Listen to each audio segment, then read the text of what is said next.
আমরা আসছি এই জন্য যে আমাদের নেতা তারেক রহমান চিন্তা করছেন বারবার এই দেশে খালি স্বৈরাচারের জন্ম হয়। আমাদের নেতা তারেক রহমান ভাবলেন আর এই দেশে কোনো স্বৈরাচারের জন্ম দিতে দেওয়া যাবে না। তখন উনি কি করলেন, এই রাষ্ট্র কাঠামো ৩১ দফার কর্মসূচি প্রণয়ন করলেন। ওনার এই ৩১ দফার ভিত্তিতে আগামীতে যারাই ক্ষমতায় আসুক, যে ৩১ দফার ভিত্তিতে রাষ্ট্র পরিচালিত হইলে এই দেশে আর কোনো স্বৈরাচার হবে না। কৃষক তার ন্যায্য মূল্য পাবে, শ্রমিক তার ন্যায্য মূল্য পাবে, বেকার যুবকরা তাদের চাকরি পাবে, না হলে বেকার ভাতা পাবে। এই ৩১ দফার মধ্যে সবগুলো বলা আছে। এবং উনি বললেন এই ৩১ দফাটা আপনারা তৃণমূলের মানুষের কাছে পৌঁছে দিয়ে আমরা ওনার সেই নির্দেশ পালন করতাম। এই জন্য আমরা ৩১ দফা নিয়ে আপনাদের কাছে আবার বলবেন যে আর স্বৈরাচার হবে না কেন? উনি কিন্তু জানে যে আপনারা আগামীতে ভোট দিলে কারে ভোট দিবেন, কোন দলকে ভোট দিবেন? ধানের শীষে ভোট দিবেন। আচ্ছা, ধানের শীষে ভোট দিলে প্রধানমন্ত্রী কে হইব?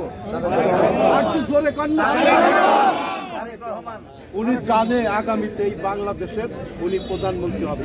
তারপরে উনি বলছেন যে কোন প্রধানমন্ত্রী আগামীতে বাংলাদেশে আর দুইবারের বেশি থাকতে পারবে না। দেখেন উনি কত বড় দেশপ্রেমিক।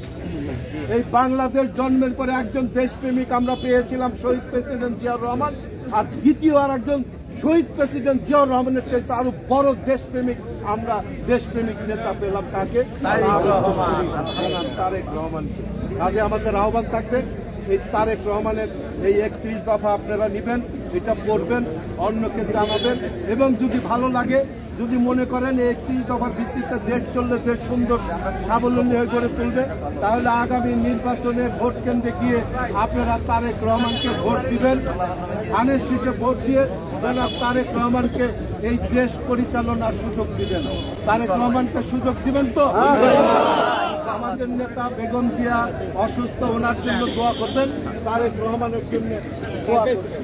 প্রথমেই শুরু করতে চাই, আমার নেতা আপনাদের সন্তান, যিনি হাজার মাইল দূরে বসে থেকে আপনাদের মঙ্গলের জন্য কাজ করে যাচ্ছে, এদেশের মানুষের গণতান্ত্রিক অধিকার অর্জনের জন্য, স্বাধীনতাকে সুদৃঢ় করার জন্য, আগামীতে একটি নিরপেক্ষ ভোটের অধিকার স্থাপিত করার জন্য উনি যে ৩১ দফা রাষ্ট্র কাঠামো মেরামতের কর্মসূচি ঘোষণা করেছেন, সেখানে একটি দফায় স্পষ্ট লেখা রয়েছে, আমার কৃষক ভাইরা যারা প্রতিদিন মাথার ঘাম পায়ে ফেলে বিভিন্ন খাদ্যদ্রব্য অর্থাৎ শস্য এবং এদেশের 18 কোটি মানুষের মুখের খাবার তৈরি করছেন, সেই কৃষক ভাইয়েরা আজকে দুর্বিষহ জীবন যাপন করছেন। আপনাদের উৎপাদিত পণ্যের সঠিক মূল্য আপনারা পাচ্ছেন না।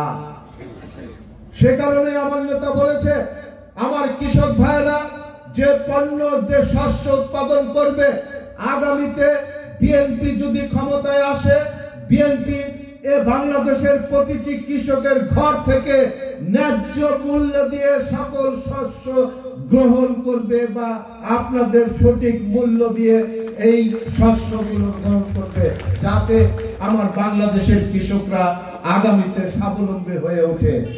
আলহামদুলিল্লাহ হবে, আপনাদের দ্বারা সবই হবে। উপস্থিত আছেন জনাব জানালেন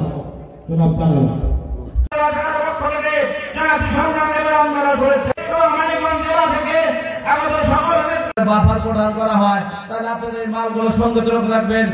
কাজী মোস্তাক হোসেন দেবু ভাই, আরো অন্যান্য নেতৃবৃন্দ, নেতা আমার নেতা এস এ কবির জিন্না সাহেব,